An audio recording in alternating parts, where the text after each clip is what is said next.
the good play. What a play by David Greenwood, the All-American rookie, the top draft choice out of Wisconsin. And them cheering here because apparently there is going to be a first down. Mike Hearn gets a good block, and then Adelet, number 78, is the other guy that gets a good block. And you see that you could tell how good a runner Collier is. Now, you got to understand, in college, he averaged over 5 yards a carry. He gets that last yard on his own. A good play by the defense, but Collier leaps, picks up the first down. First down in Birmingham history of the USFL. Ball out at the 38-yard line. Hand off inside to Ken Talton, and Talton barely gets back to the line of scrimmage. That was Wes Roberts and Bob Pennywell who drove him back. 1:20 to go in this first quarter. Dominated by Michigan thus far. Biloxi, Mississippi, the hometown of Reggie Collier. Look at that. 2,300 yards for a quarterback in college. They told us that he might not, they didn't want him to run the ball, but that play that he ran for the first down, Jim, was clearly a run. It was not a pass at all.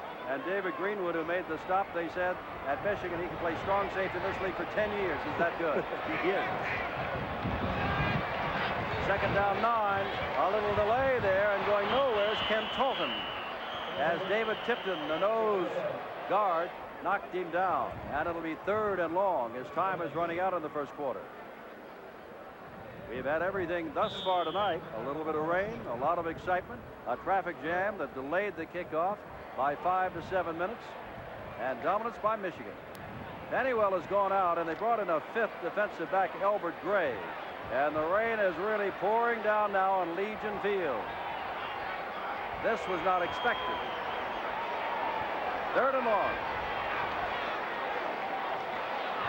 Well, I don't know if that was a mix-up or not, but it's close to a first down for Collier. Whether it was a quarterback draw or he went to hand off the ball and nobody was there. Whatever, you'll interpret for me, Paul McGuire. It's close to a first down. When you look at Reggie Collier run with the football, you got to know that this man loves to do that. It'll be very close as they have ended the quarter with the measurement.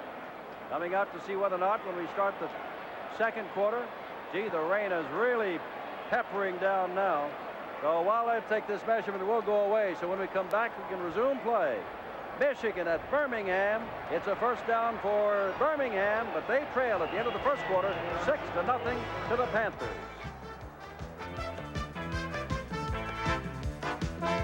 The only thing that's really going to suffer this rain tonight are the hairdos of some of the people who have looked ahead to this fine opening of the USFL and professional football in Birmingham, Alabama. The ball is at the 48.5-yard line. We begin the second half. It is 6-0 Michigan, and Reggie Collier at the controls. Anderson is wide to the left, Ron Frederick to the right. They have a single setback, and they give it to him, Talton, the fullback, who barely gets to the 50-yard line, a gain of a yard perhaps. Ray Bentley, the linebacker, on the inside, put him down. And it'll be 2nd down and 9. Birmingham, they're doing something that Coach Raleigh Dodge told us they would do and go with a double tight end situation. Now they're taking one of the tight ends out, and they're going back to the 2 running backs.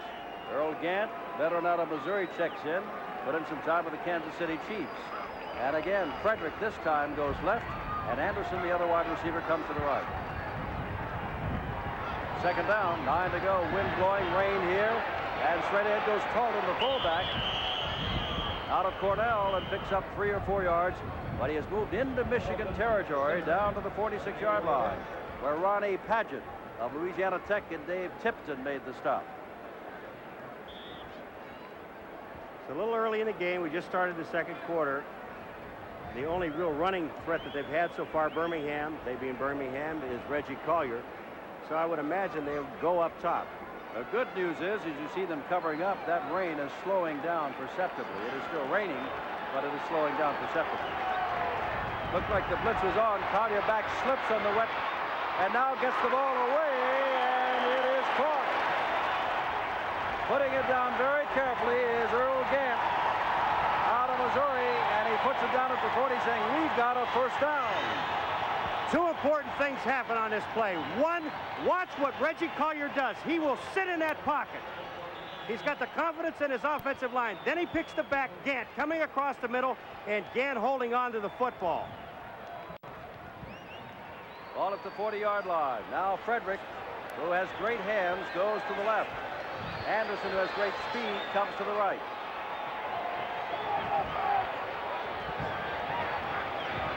Collier hands to Gant. Gant hands to Frederick. Frederick's going to run the ball across the 35, across the 30, out of bounds. Knocked out of bounds. First down at the 23-yard line. Ron Frederick out of Duke University. Clarence Chapman knocked him out of bounds. First down. Here comes the reverse now. And number 78, Adelet, Buddy Adelet is going to be downfield to make the block. There is a pass off of this play. Frederick looked like he was looking at it. You see the block by Adelet right there on about the 30-yard line. And Fredericks takes the ball down to the 23-yard line. 12:52 to go in the first half, 6-0 Michigan, but Birmingham driving for the first time tonight. They go back to the single setback again.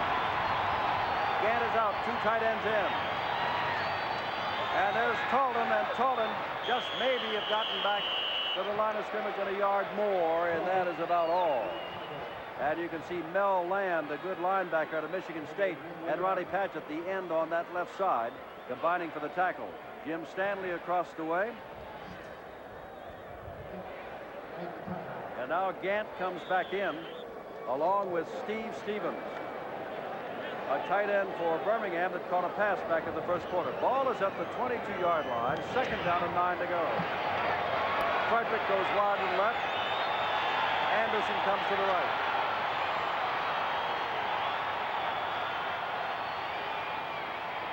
Second and 9. Talden goes across the middle, stacked up very quickly. May have gotten another yard. And it'll be 3rd down and 8 to go. And it's passing time for Reggie Collier, who is always a threat, as Paul and I have told you to run. Robert Pennywell in on yet another tackle. They'll mark the ball right at the 20. All right, there's the first quarter. So if you take a look at it, Michigan, of course, the first drive, 6.5 minutes, came away with a field goal. They've had control of the football game in the first quarter. Here's a situation where you like to see, with the running ability of Collier, to roll him out. Now, you're almost in the center of the field. You can take him either way, right or left, but they're going to drop back. Dropping back. Collier throwing as a man open, and it is caught. That is Ken Talton out of the backfield. The fullback inside the 15-yard line, and the way they're marking the ball, it'll be 4th down and a yard. So Scott Norwood, a field goal kicker, is on the field at the moment. And here in Legion Field, where the rain has stopped for the moment, they want him to go for first down. Raleigh Dodge talking, and now he's waving, I believe, Norwood out on the field. Now they're putting him off the field. Jim, no matter what he does here, it's not going to be right. And I'll tell you why. You start listening to the players and not listening to the coaching staff, all of a sudden, they send the field goal team on. It always seems like your first instinct is the best of all. Well, they had to call a timeout because there was so much indecision. So they're going to make their decision, and we'll come back. They want them to go for it in Birmingham. 10:50 to go. We're in the first half, and it's 6-0 Michigan. Go for it on 4th and 1 at the 14-yard line.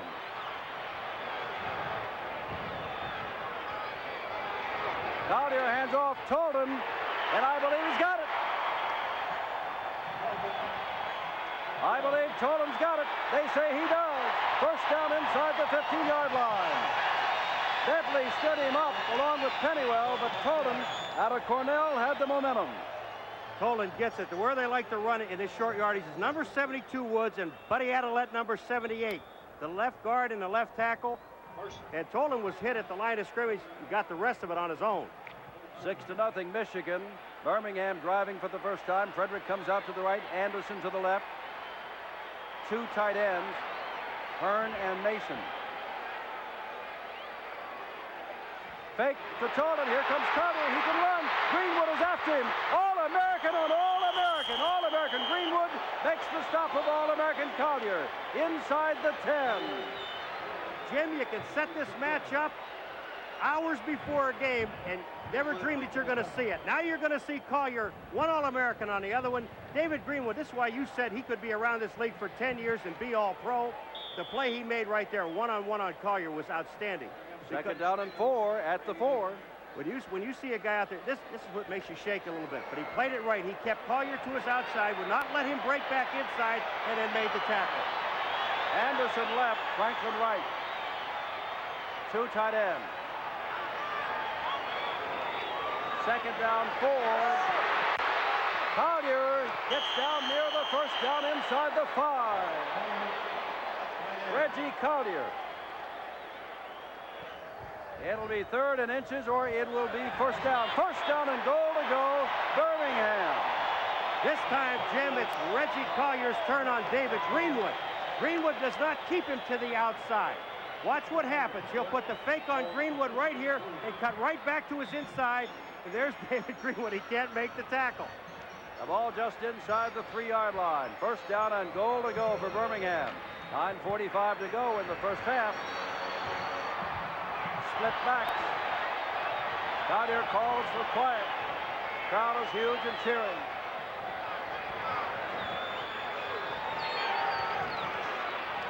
Collier has a football to the clear field. Touchdown!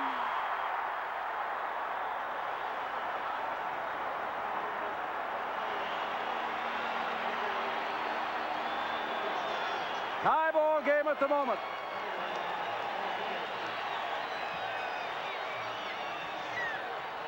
Scott Norwood has come on. Raleigh Dodge is out to congratulate his team.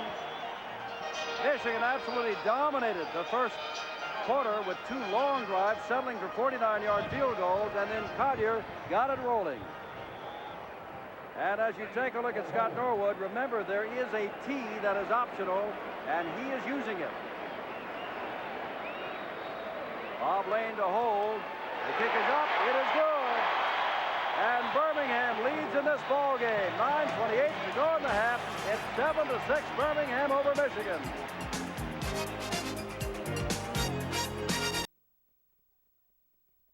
Call Timeshares Only, the most trusted name in timeshares. Call 800-630-8306. First down, Birmingham, after the Jackie Klein fumble reception. Here's Tolan and gets a yard or 2. Now, if you tuned in the middle of this game, and you might be wondering why all the fumbles, remember we had an unexpected cloudburst, and the field is wet and the ball gets wet. There's Jackie Klein, who had the fumble recovered. Take a look at the inside linebackers now. This is Ricky Young and Pennywell, or Bentley, excuse me, Ricky Young and Bentley. And the inside linebackers fill so very well. Again, I keep saying this, but even Michigan admits it. Their strong suit are their linebackers, and they're carrying 8 of them. And Canavino is checked in as here comes Tolan trying to get outside, and he gets to the 50-yard line. Riding him down on top, as you can see, is Jeff Jackson, and Canavino, whom we said just came into the ball game, number 41, made the stop. 7-6, clock is running, 2:12 to go.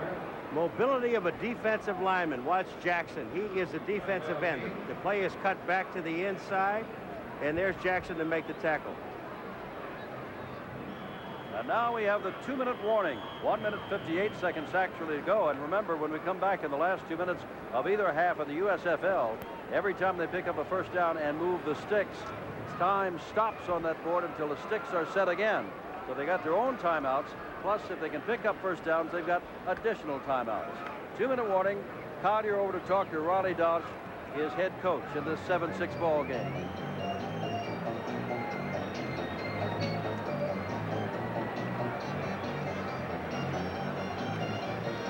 Collier, the graduate of Southern Mississippi, a big starter sign with Birmingham. They're redoing the jersey of Jackie Klein after working on his ribs, apparently, Paul. You've had that done to you, I'm sure, your teammates, and you can probably estimate better what they're doing to him than I can.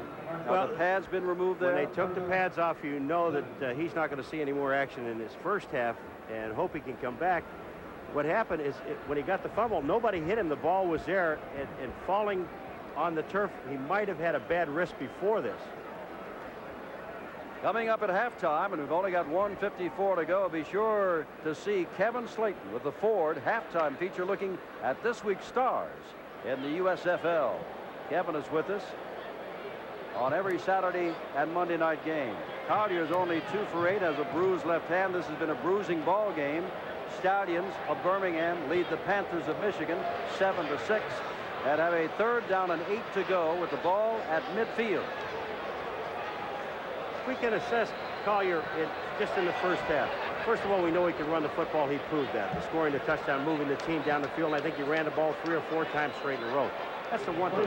The other thing, the big problem with Collier is once in college, if his primary receiver was not open, he had a tendency to run with the football, averaging 5 yards a carry in college football. But again here, the other thing was forcing the football, and that's something he has done tonight early. Anderson left, Frederick right, Talton, Roney back in there. And here is Collier running again across the line of scrimmage. He's got 5, he's got 10, he's out of bounds. First down, Reggie Collier stopping the clock.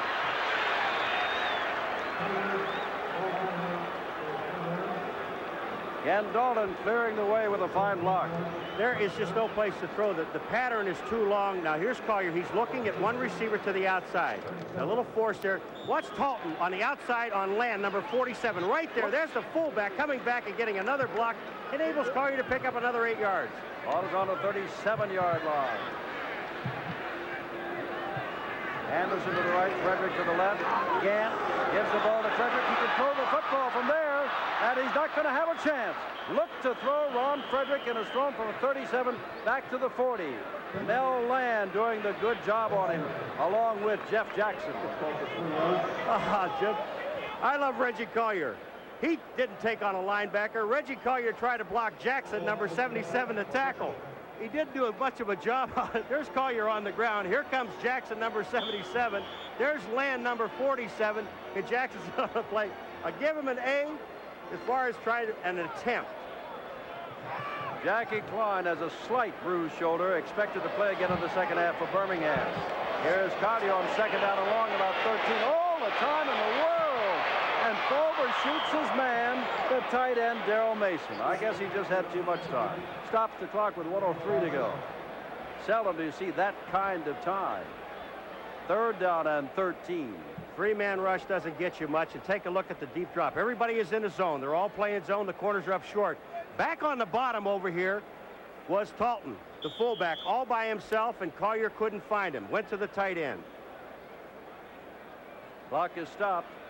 Earl Gant comes back in, a running back who's been really lining up, as some of the tight ends have, just off the tackle on occasion, but this time he sets up in a split backfield. Third down, 13. Collier throws and has his man, and that is Darrell Mason, the tight end, and that's a first down inside the 30. Run out of bounds by David Greenwood. You gotta love what Reggie Collier does here. They had the blitz on. There were 6 men coming at Collier, and he sat in there. The offensive line did a beautiful job moving everybody to the outside. You see Padgett on the outside. Here's Collier. He is cocked and ready to throw. He finds Mason, the tight end. He's not worried about the guys coming from the outside. He's still looking at his receiver, knows he made the completion. The ball was right on target. And you know what I meant to say. David Greenwood did not run him out of bounds, but he was one of those blitzing. All right, Anderson wide left, and Kevin Miller to the right. Collier dumps it over the middle, and it's going to be intercepted by Ray Bentley. Intended for Steve Stevens. Went off his hand into the hand of Ray Bentley. Yet another turnover with 49 seconds left in the half. Jim, the Michigan linebackers, John Corker is the guy that hit Stevens. He pops him, and it goes into Bentley's hand. All right. Here's Reggie Collier back, hitting the tight end. That's Corker popping him. The ball pops up. Bentley, the other linebacker, is right there. Look at Chapman. And the rest of the players coming up to help out. That's Osborne, number 23. Ball is placed down on the 27-yard line. Let's see how Michigan plays this. Down by a point, well in their own territory. 49 seconds to go. And how do they play it? They've got 3 wide receivers in. 2 to the right side, including Anthony Carter. Hebert fires, has a man, and is caught and backing out of bounds with it. Across the way is Derek Holloway. That'll be a first down across the 45-yard line. That took all of 6 seconds, 43 seconds to go, and they're near midfield. All right, Hebert, he's looking downfield for Anthony Carter. He's looking to his right. Now he comes back to his left, looking people off, and he finds Derek Holloway because the corner didn't play short, and the safety was a little bit too deep. They were in a zone defense. Completion. Frank McLean wide to the left. Anthony Carter, the man on the right. Holloway, the man in motion. Hebert Hebert throws across the middle. Oh, what a pop! Put on the intended receiver, and the intended receiver was Derek Holloway, the man in motion. And Hebert didn't have it too easy back there either. 38 seconds left. That's what McPherson, the linebacker, again. The linebackers are active on both squads. Number 75, Jimmy Walker, puts the heat on Hebert and forces the throw. You'll see him coming up through the middle. There he is. And then you see McPherson hitting Holloway. I wouldn't want to be in the middle, my friend. A lot of hitting going on tonight from the 46-yard line. 2nd down and 10. McLean to the left. Carter's over there on the right side. Holloway in motion. Hebert looks to his back coming out of the backfield and overthrows him coming out of the backfield. That is Tony Ellis, who figured very much early in the first quarter when they were running him a lot. And that's the first time that we've called Ellis's name in some time. That's called the old short arm play, Jim. When you're running the back and you're going to the outside, you know you're going to be out of bounds anyway, and you can smell that linebacker, Mike Murphy, coming up on the outside, number 56. Kind of just only stretch your arm halfway out. Yeah, you don't want to reach the ball because you don't want to lose your head. Oh, it is 3rd down and 10 in the closing moments of the first half.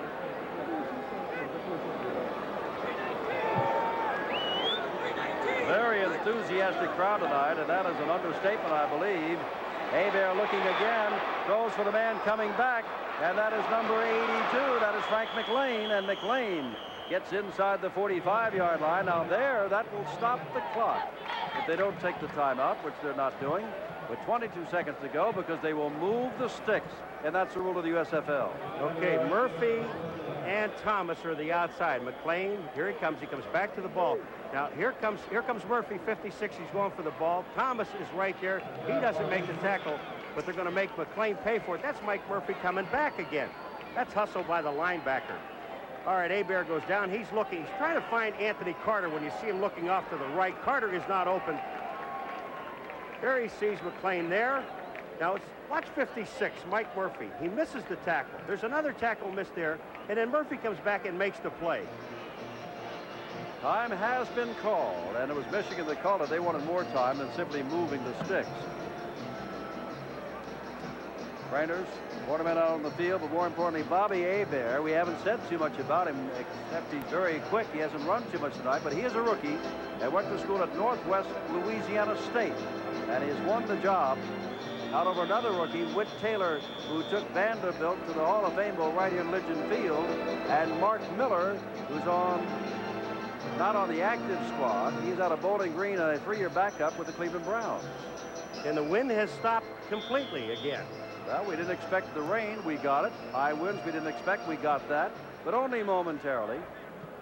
Michigan led at the end of the first half on 2 49-yard field goals, 6-0, and then Collier drove them and ran around right end 3 yards, and the extra point put Birmingham in front 7-6. First down, Anthony Carter in motion. Hebert, closing moments, fires the football, has his man, that is Cobb, across the middle. Not enough for the first down. That won't stop the clock. They'll have to call timeout. Tacklers led by Larry McPherson, number 50 of Birmingham.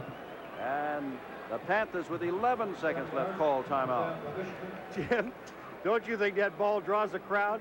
McPherson was the first guy there on Cobb, but then the rest of the Birmingham defense showed up in a hurry. And when you've got 8 or 9 guys going at your frame, there's no place to go. I was just thinking, Paul, sitting here, and it is not our position to sell the USFL, only to report the USFL. But of all the games between now and July, wins the championship game on the 17th, have this kind of excitement and this kind of crowd involvement, the football-loving public is in for a great spring and early summer before the NFL returns in the fall. Jim, looking at it, I expected turnovers. They haven't been together that long, and I'm not making excuses. The coaches want to eliminate those things.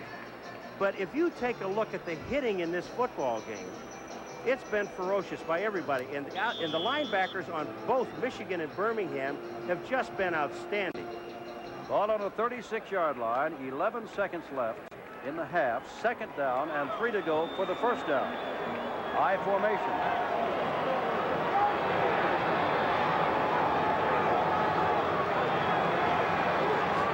Hebert running, better get out of bounds. bounds and does, and he may have the first down. They're saying he does with 5 seconds left. Forced out of bounds by Jimmy Walker, one of the down linemen, just walking back, number 75. Well, there were 11 seconds on the clock. There's now 5. So that means that they've got, if they're going to do it, they've got to kick the field goal now, because I don't think they'll have time to get the play off and stay in bounds or whatever, unless they're going to go for the end zone. Well, we now know that Novo Bujovic certainly has the range to kick another field goal, but we see Bobby Hebert coming back in. Well, 5 seconds left. Well, now here comes Bujovic. Yeah, this would be, what, 32? This will be another 49-yard field goal. Maybe this is lucky number. They took a look at it. He's got 2 of them. They figured, why not 1 more? Also get, remember, a 2-point lead. That's what he's doing. It's spotting it right there at the 39. They use the kicking tee, and the wind has begun to sprung up. And for Bujovic, it is coming from behind him, so he'll get a little extra assistance. Maybe a little left to right. I would call timeout if I was Birmingham to see if that wind had died down. Bujovic, 39 yards out.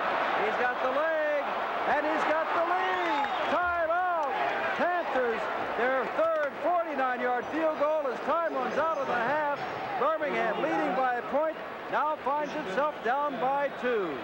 That is the end of the first half of professional football of the USFL in Birmingham, Alabama, with Michigan leading Birmingham 9-7.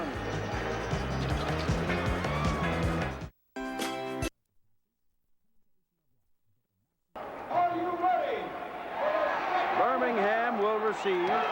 Bujovic will kick off. 9-7 Michigan. The rain is back in force. It's not the kind of rain, Paul, that is going to, I believe,